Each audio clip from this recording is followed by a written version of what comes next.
everybody. Happy Wednesday afternoon. It is a gorgeous day now here in Southern California. Believe it or not, it was like crazy, cloudy, yucky about 3 hours ago. So I think it's that June gloom they always talk about, but I'm happy that it's beautiful now. So anyway, happy Wednesday. I want to welcome you here to the Dog is Good Lifestyle Show. My name is Gila Kurtz. I'm one of the co-founders and co-owners of this lifestyle brand for dog lovers, and I'm super excited to have time to talk with my friend Peggy Hoyt down in Florida. So I hope you're having such together too.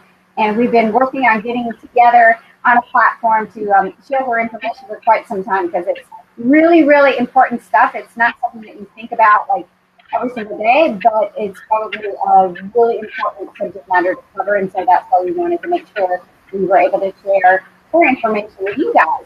And I'll make that introduction in just a second.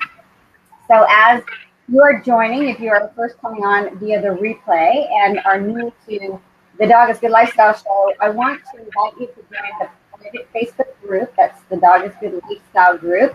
That is a private group for dog lovers worldwide, and I love all the connection that's taking place in there and all the wonderful posts that people share and introduce their dogs and just great content that they put in there.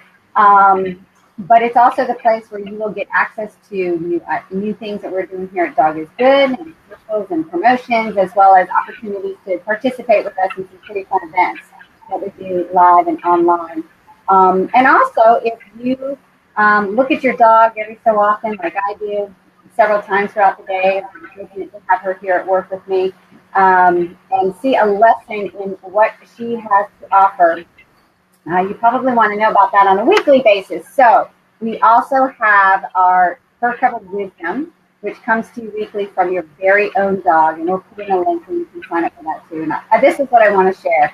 Everyone that is getting that, we get such great feedback. So I'm thrilled that it's finding great value in that, and I want to encourage everybody else to get that little note from their own dog at the beginning of the week as well. And so our giveaway for the week, we do this at the beginning of every show, announce it, and we make it available through the replay too. So anybody can have a chance. And we'll post the winner in the private Facebook group. But this week, we are giving away some of our new products. This is awesome. It is a magnet set with the designs Never Relax Alone, Never Eat Alone, and Never Walk Alone. There we go. And then also, of course, this is my life. I never eat alone. I will eat alone quite a bit. Often will go in after her to make sure she finds whatever possibilities there are left behind. So I never eat alone, but she probably does about the time. So coming on board is Cheryl Edmonds. And as you do come in, please feel free to share where you're from, and if you have a particular dog that you like, we welcome that as well. And throughout the show, you also please ask questions. That's why Peggy's here. I mean, you have you probably played a pretty penny to spend time with her in the office. So let's take advantage of her expertise and great wealth of information she has as it relates to this important subject of, how do you take care of your pet when you're no longer around? And what do you need to do to ensure that what you wish, the legacy that you want, comes to fruition for your pet? So let me take time. We forgot. Peggy's also going to be giving away the book. So maybe I'll let you just share the title for that. So the name of the book is All My Children Wear Fur Coats, How to Leave a Legacy for Your Pet. Awesome. That's great. So you guys can win that too. So that'll come with the package as well. It'll ship from Peggy. We'll let her know who the winner is. So, all right. Well, Peggy, I am so excited that we finally got a chance to connect online here, and I want to take an opportunity to introduce you properly. Oh, excuse me. Let me turn that off. 1 second. There we go. So, Peggy, I met at a women's conference, the Women Independent Industry Network, and Peggy has been recognized in so many arenas, but that's where I am so impressed with what she does. And so just well, you articulate what you do too. So I think quite a bit of admiration for Peggy. So Peggy is a Stetson University graduate, receiving her BBA cum laude in 1981 and her MBA in 1982, and her JD cum laude in 1993. Her work experience includes time as a college recruiter, financial consultant, account executive, and chief financial officer before she even entered law school. She is a founding partner of Hoyt and Bryan LLC. Peggy is dual certified by the Florida Bar in Will, Trust, and Estates and Elder Law. She is also the author of All My Children Will for Coats, the book that she's kindly offered to Christine our giveaway, How to Leave a Legacy to Your Pet, an informative and inspirational guide for pet owners who want to include their pets as part of their estate. Peggy has been featured on CNN Financial News, The Wall Street Journal, and Orlando Sentinel for her work in pet family. And she is also the host of a weekly program called All My Children Wear Fur Coats. So, with that, thank you, Peggy. Welcome to Dog City. Thank you. I'm really excited that we did finally connect and we're able to share with your listeners, and I'm very excited about that.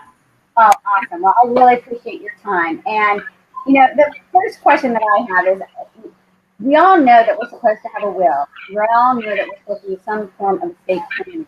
At what point, when you had in general practice, did you begin to realize that making sure to include our pets was a really important component that needed to be addressed? So I guess it was really, I was already well into my career by that point, but I looked around one day and I realized that all my children do wear fur coats. I don't have any of the two-legged variety. I just have the four-legged variety. And I had started to see too many times that people were passing away or ending up in a nursing home, or something was happening that they didn't expect. And these pets were ending up in shelters, or worse even, that maybe their family members didn't want them and just kind of opened the back door and let them out.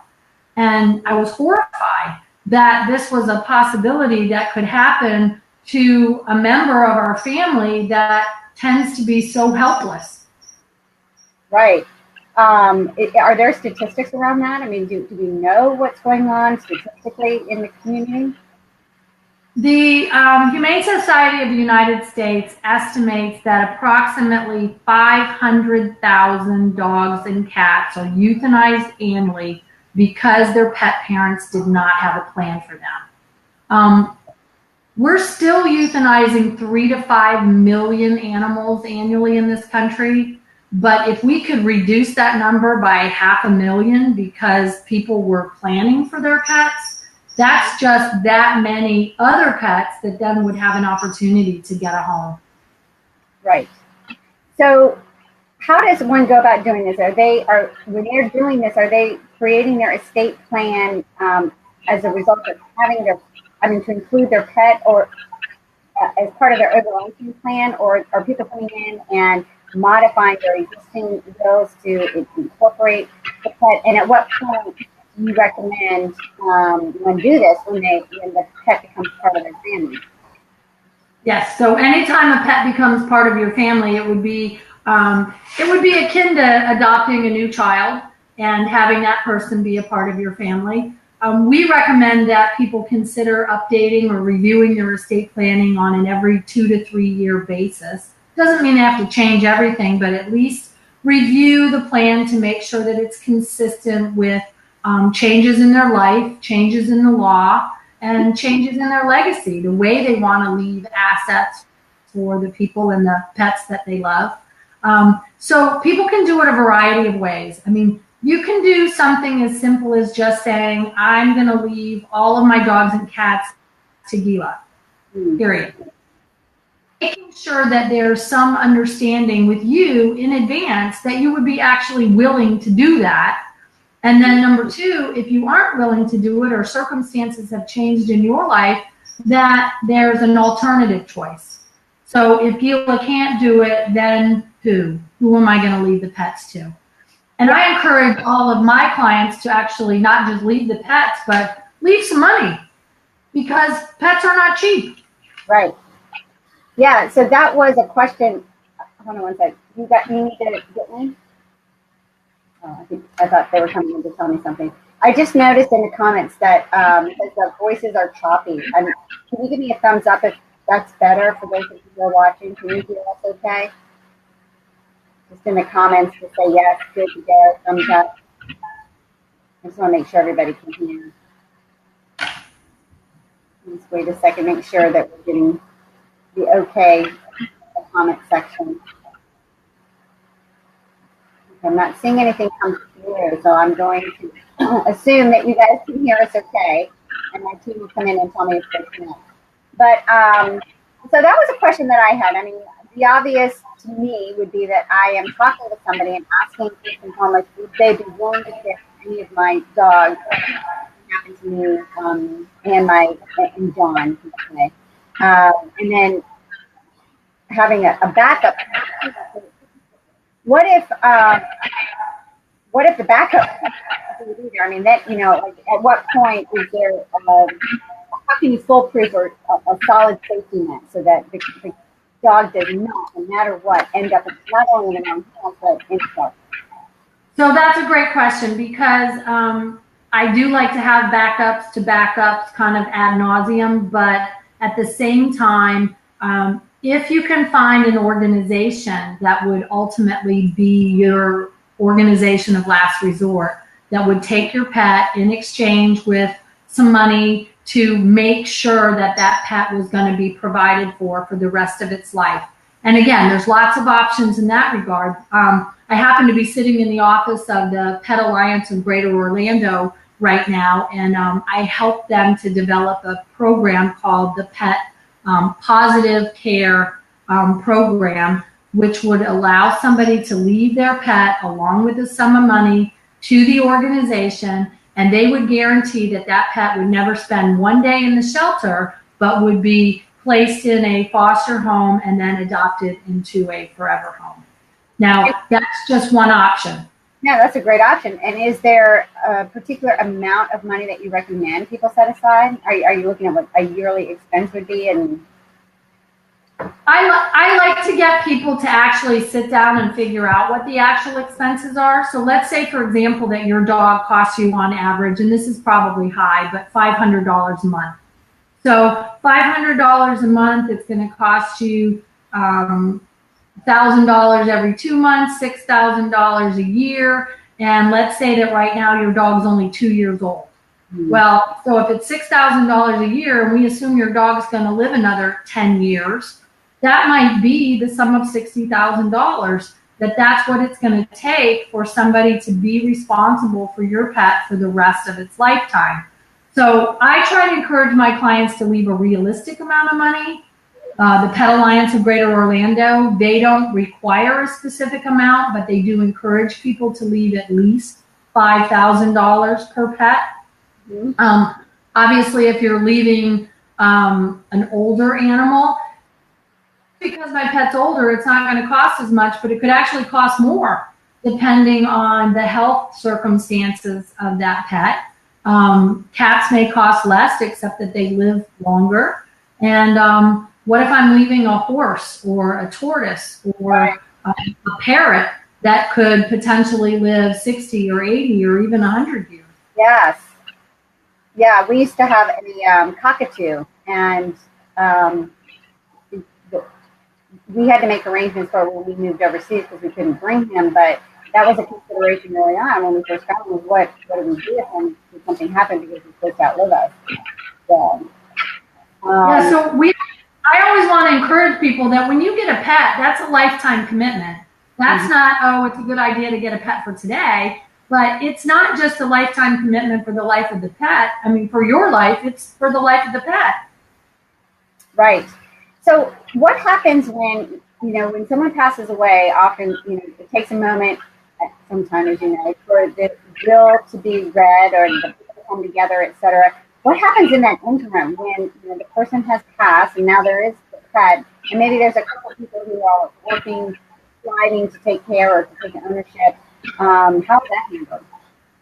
So that's one of the reasons, Gila, why I like to encourage people to use a pet trust as opposed to leaving instructions in a will, because a pet trust doesn't have to go through probate.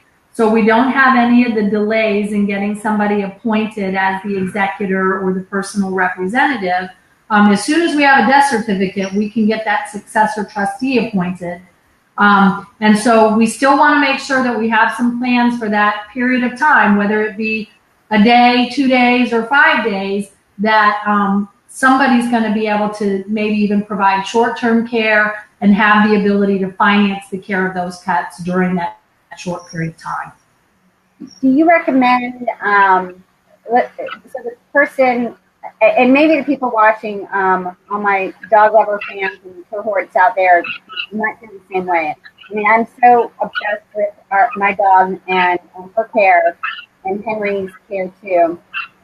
And I worry, and they're two very different dogs, so I know that I would want them to go to probably a different person.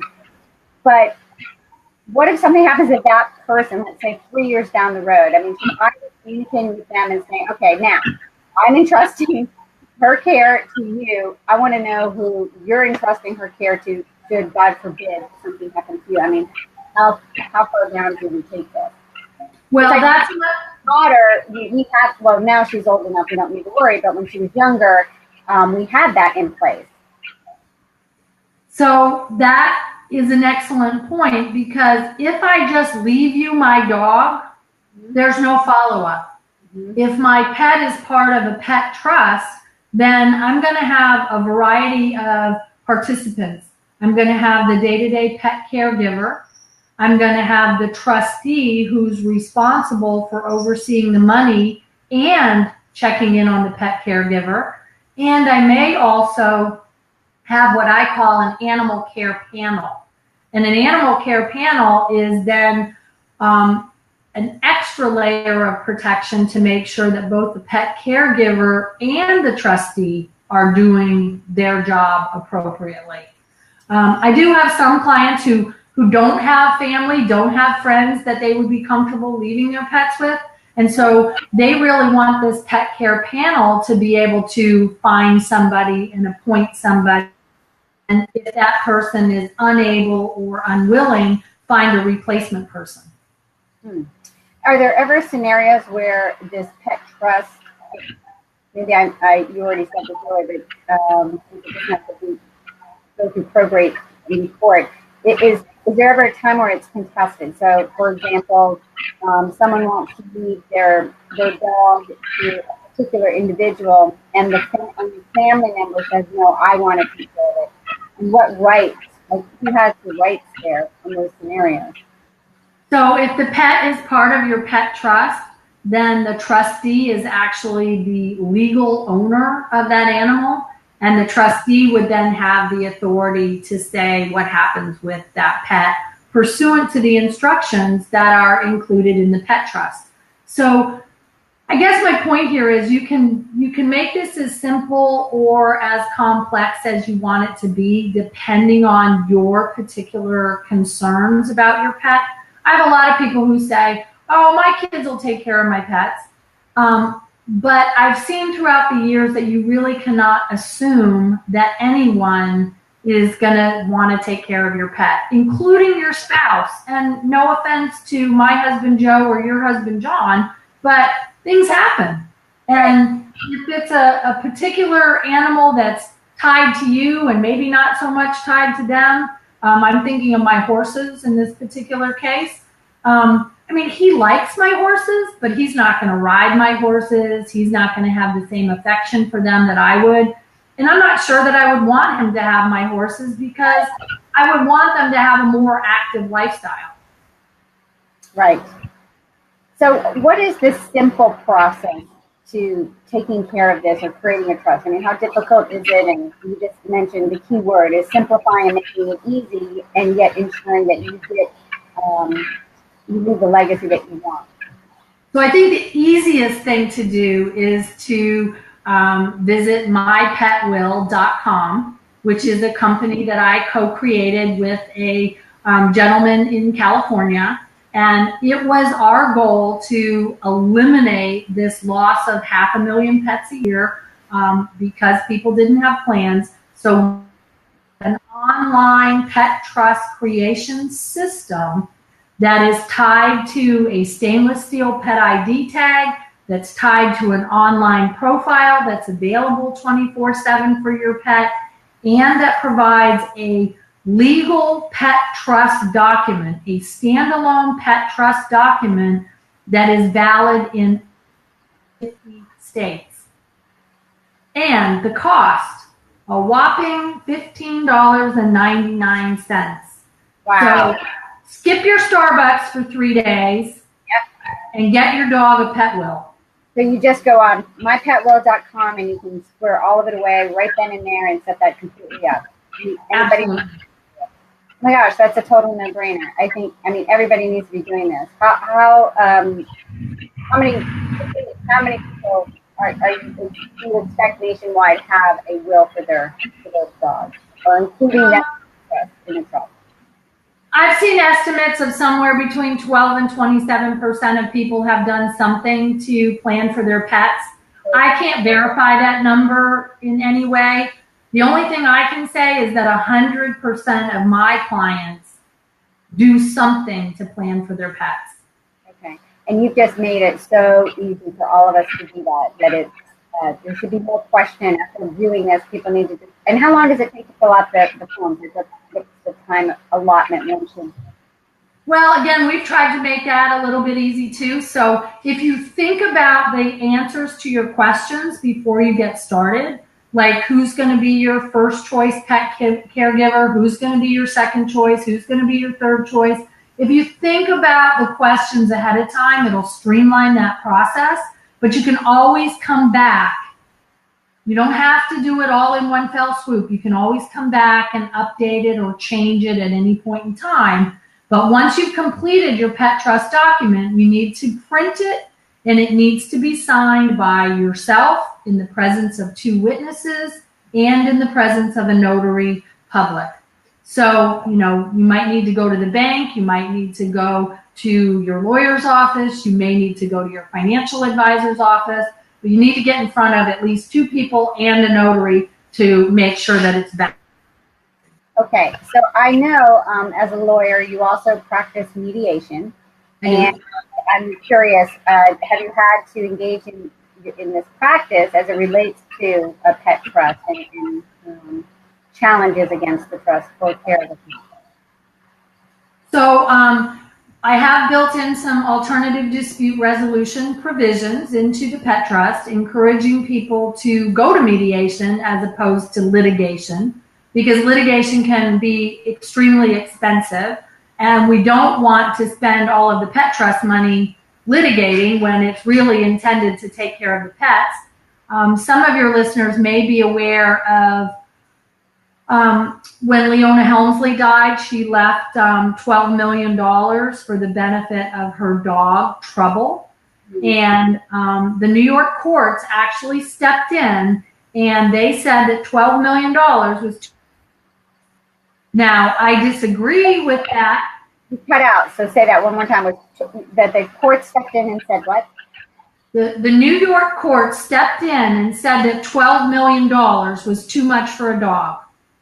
Now, I disagree with that result, because Leona Helmsley or you or me should be able to leave our entire estate, if that's our desire, to anybody or any pet or any charity that we choose. And the court should not be in a position to substitute its judgment for our wishes. It's our wishes. So I feel like that was a very unfortunate result. Yeah, I mean, from a legal standpoint, I could see where it opens up a lot of a huge can of worms for interpretation. But what happens when the dog passes to that kind of money? I mean, is that obvious? I don't recall the age of that dog. I recall it was not a puppy though. So at some point, the dog passes on, and what happens to the rest of that money? Was there provisions in? I'm just thinking in general. This is a specific case, but what would happen? So in your own personally created pet trust, if you did one on mypetworld.com, it will ask you what happens to the money when the pets are done with it. Okay. And I generally recommend leaving it to an animal charity because I think you have the greatest likelihood that they are not going to create a challenge against your planning in order to bust the trust, so to speak. Mm-hmm. I think that they generally organizations are willing to be a little more patient. They obviously know that a pet has some finite lifetime and that they'll ultimately become the beneficiary. You may also want to give your trustee some ability to change the final beneficiaries in terms of changing charities in case you get a charity that quote unquote misbehaves during the lifetime of the pet. My number one concern is taking care of the pets. If there's money left, that's great. If it takes every single dime I have to take care of them, then that's what I want. And I don't want anybody coming in and second guessing what I want because I want to make sure my pets are taken care of. One other question I had, going back to the trust and establish that there's a particular individual who's going to care for the pet. There's also family members who love and adore the pet and want to be around it too, let's say, but they're not the primary caregiver. Is the individual who is now the caregiver bound to stay in a certain area? Is that down, or can they move? Or are there things that they have to do if they need to move, work reassignment or just choose to relocate? So you could include provisions that would address what would happen if that were the case. Okay. In terms of, so let's say that I left you my horse and you moved from California to Texas. And my family members wanted to visit the horse for some reason. I could include provisions in my trust that say that the trust assets could be used for providing transportation for my family members to visit the horse. So you can be as simple or as complex as this as you want. I have clients that have spent years working on the language for their trust, and every time we update, we make it better and better and better. I have clients that just simply say, my dog's going to my kids. That's all I care about. People care, more than they do. But my experience is with the people that create pet trust, that those are people that really do care about the long-term welfare of their pets. Right. So is there any other important information that you must know in order to move forward? It sounds like just being able to go to mypetworld.com, lays it out very easily and in a very affordable manner to take care of this, like within the next 2 days at the very most, right? Exactly. That would be a simple way for people. If people want more information, they can, of course, read my book, All My Children Wear Fur Coats. I have a lot of information in there about planning for your pets. MyPetWill.com has partnered with both the Wealth Council and Elder Council organizations so that if people want to work with lawyers, as well as using MyPetWill.com, that they would be able to do both. Okay, cool.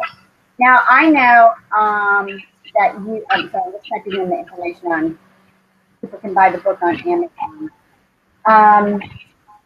I know that you and another friend of ours, a very close colleague of yours, have started another venture to benefit the pet owner, pet lover, called Pet Friendly Love. And I wanted to give you an opportunity to share with us a little bit about what that platform entails, and also touch on something that you are bringing to commerce, it seems like, and that is Bitcoin. I'm really curious about that. So let's start first with what Pet Friendly Love is and how our viewers can take advantage of that. Okay, so the company called PetFriendly.love is intended to certify companies on a so that pet lovers will have confidence when they travel, when they shop, when they play, when they dine, or when they donate, that the organizations where they're spending their money are truly pet-friendly organizations,